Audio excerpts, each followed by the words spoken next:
السلام عليكم أصدقائي الطيبين، كنتمنى تكونوا بخير وعلى خير. صلينا الفجر وشوفوا تبارك الله شروق الشمس شحال غزال. أنا هاد الشروق راه كيبعث فيا واحد الإحساس اللي ما تقدروش تصوروه، ديال العظمة الله سبحانه وتعالى. رائع رائع أكثر من رائع. لبسنا حوايجنا، كان عندنا واحد الموعد في مدينة قريبة لينا سينيغاليا ومشينا لها.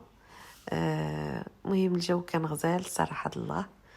فطرنا في واحد الكافي، سي فرانشيز تري سامبا سميتها برونيلي. المهم جانا الصهد، حيدت عليا الشال والجاكيطه وختينا انا وعبد الجليل. المهم جلسنا واحد الكليسه ضحكنا بزاف ودرنا دي سيونس فوتو وخدينا عندهم الفطور، سيتي تري سامبا. ودرنا واحد الحاجه كان لي عبد الجليل اللي ما كدارش، هما سيتون فرانشيز ديال لا كلاس. فطرنا